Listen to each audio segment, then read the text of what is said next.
Of course, here at the NATO summit, among the other discussions, the other war, the one that's been going on for now more than 4 years, that's the war in Ukraine. President Zelenskyy is here. He's trying to get more support for air defense systems for his country from NATO allies and particularly from the United States. And the quest for those, I think, underlined by what happened overnight. Fresh attacks taking place in Kyiv, fresh bombardment by Russian forces.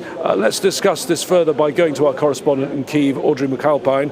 Audrey, tell us exactly what happened overnight in Kyiv and how does it underline the point Zelensky's trying to make here at NATO?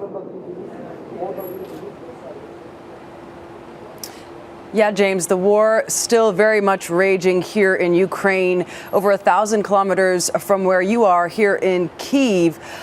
Overnight attacks that have so far killed 1 woman, injured 2 here in the capital. That's the 3rd attack on Kyiv in the past week, bringing the death toll just in the last few days alone of over 50 people. But that's not the only overnight attack. In fact, this morning, a missile hit into an apartment building in Kharkiv in the northeast city, which has so far killed 2 people, left 29 people injured. That's according to local authorities. Now, in this overnight attack, 7 missiles launched by Russia, not a single one intercepted by Ukraine. So that'll certainly be underscoring Zelensky's message to his allies for more air defense. But we know also upcoming on the docket, Ukraine will be expecting a large military assistance package to be announced by NATO. So in tandem with that, one of the big things on Zelensky's agenda will be that air defense, which I'm sure he'll be discussing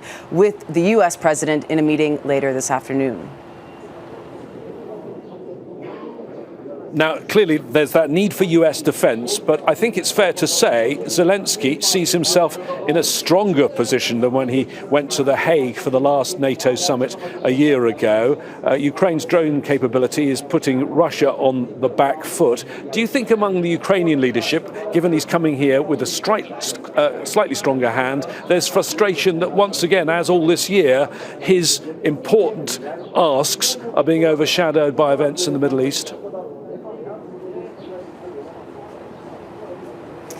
Well, that press conference earlier from U.S. President Donald Trump, if that's any indication of the U.S.'s priorities, it's certainly not great for Ukraine. Very little mention of ending the Russia-Ukraine war. While that remains to be a priority, it doesn't seem, at least at the top of the docket. And that's been Ukraine's, plans for the last several weeks, at least, is to try to turn U.S. Focus back to the war here. And, there could be a slight silver lining for Ukraine in these news of these U.S. strikes in Iran, the only one being that it might help Zelenskyy make the case to the U.S. president for Ukraine to domestically produce U.S. Patriot missiles. Of course, you mentioned Ukraine's drone industry. It has a budding infrastructure set up for its defense industry, and it would like to use that to make these vital interceptor missiles. Of course, there is a shortage around the world of these due to ongoing conflicts. So President Zelenskyy raised that point at the G7. He'll be likely raising that point again here this afternoon. Well, thank you very much, Audrey. Worth saying that at the G7, President Trump seemed in a very good mood. He certainly, when he gave those Iran comments earlier on, seemed pretty angry. Let's go to Moscow. Yulia Shapovalova is there. She's our Moscow correspondent. Yulia, tell me, what are the Russian authorities saying about these latest attacks on Kyiv, and are they deliberately timed because of the events going on behind me?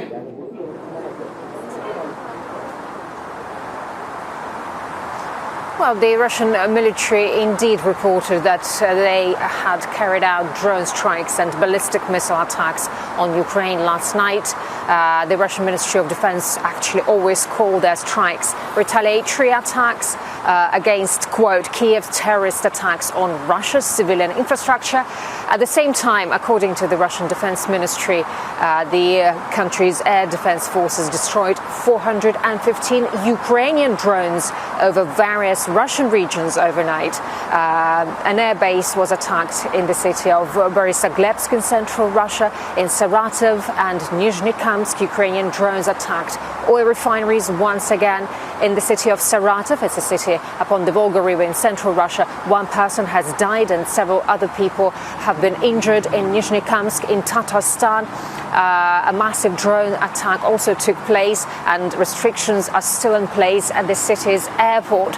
2 tankers were damaged in the Taganrog Bay in the south of the country. 2 people were injured there. According to the governor of that region, the tankers were empty, therefore no oil spill was recorded. And also massive drone attacks continue to target Russia's oil refineries, which obviously add some problems to the current fuel crisis in the country. Yulia, throughout this war for more than 4 years, I think it's been pretty clear what the NATO leadership and the Secretary-General Mark Rutte thinks, and most of the NATO allies. But Donald Trump has changed his position a lot. So what do you think President Putin and those in the Moscow leadership want to hear from President Trump at the end of this NATO summit when he gives his final news conference? Well, they definitely want Donald Trump to return to the negotiating process between Russia and Ukraine. Russia has bogged down in this conflict, and it seems like it can't get out of it alone. It definitely needs some sort of helping hand, and they really hope that Donald Trump will be able to mediate, continue mediating in this conflict. So, according to the Russian officials, Europe is ramping up their defense budgets and their military industrial production. Russia hears about scenarios of a possible direct military clash, and actually they say that Europe is directly involved in the Ukrainian conflict by supporting Ukraine, by funding their military complex. The Russian side believes that all these steps do not contribute to peace, and Western actions are designed to further support the conflict in Ukraine. So at the moment, Russian officials are actually pretty pessimistic about Europe and about European NATO members, because they think that their increased budgets continue and will inevitably aggravate the strategic situation in Europe and in Russia and Ukraine. Yulia in Moscow, thank you very much. Well, there's been some talk. We expect further talk on Ukraine here at the NATO summit. And one of those who's been talking about it is the host of this meeting, Turkiye's President Erdogan. He said his position was very closely aligned with that of the US. Dear friends, in the Ukraine war, Trump has expressed his own vision regarding peace over there. Ukraine needs so many urgent things. We support Ukraine in its demands and requests, and there is a military support as well. Also here in Ankara to discuss this further is Ed Arnold. He's a senior associate fellow at RUSI, the London defence think tank. Ed, thank you for joining us for Al Jazeera today. Zelensky is here with one thing he really wants, more in terms of missile defence. Do you think he's going to get it? Yes, I think he's going to get it, and the change between this summit and the previous summits is the issue of NATO, Ukrainian membership of NATO is not on the cards, and it's not really discussed. This is about hard military capabilities to keep Ukraine in the fight, and there are 2 severe issues. The first that you've already covered is air defence, and it's about interceptor missiles for the air defence systems that have already been provided, but also long-range strikes, so they can try and strike the bombers and the other targets within Russia before they are actually able to strike. And these hits on Ukraine and Kyiv in the last couple of weeks just underlie how serious that situation is for Ukraine at the moment.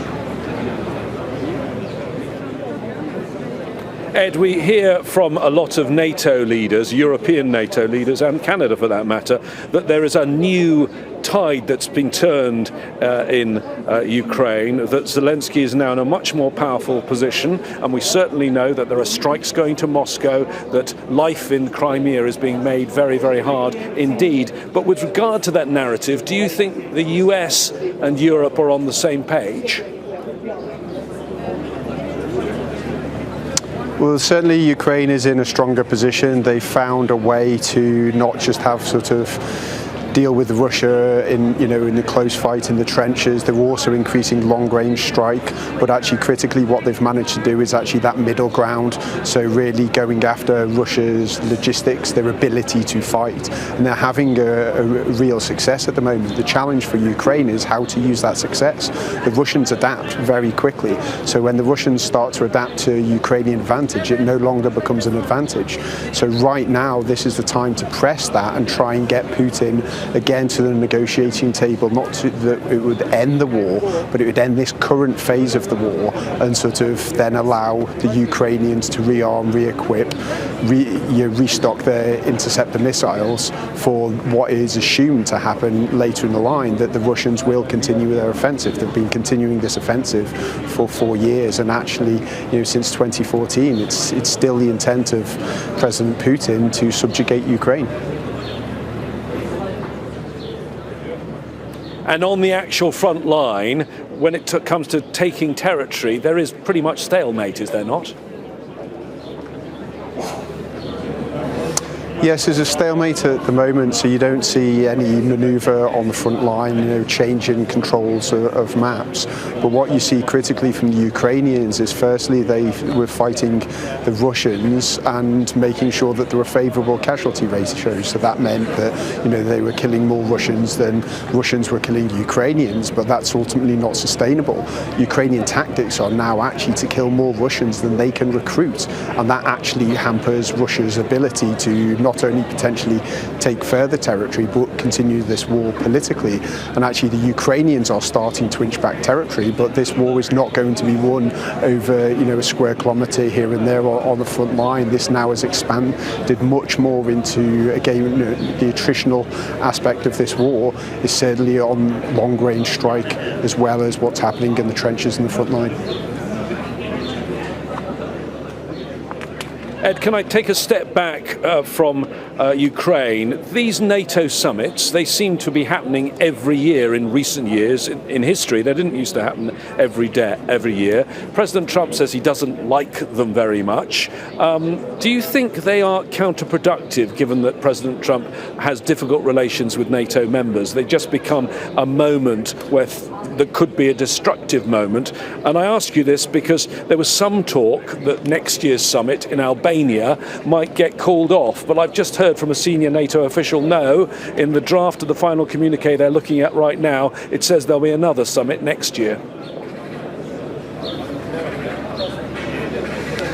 Yes, well, the decision on that summit, it may come into the communique, that may change, things change a lot within sort of the NATO environment at the moment, but I think the initial summits used to be on an ad hoc basis, then they started to become more routine because they needed to really sort of force decisions, and this was prior to when Russia invaded Ukraine in 2022. So actually the security environment, the Russia threat, is actually the driving force for leaders to meet more often, and then at foreign minister and defence minister level as well. So I think there's probably going to move away from these annual summits, whether the plan for next year is already baked in enough that they have to go for that, but the sort of the rhythm of all of these large meetings does need to be looked at from a NATO perspective.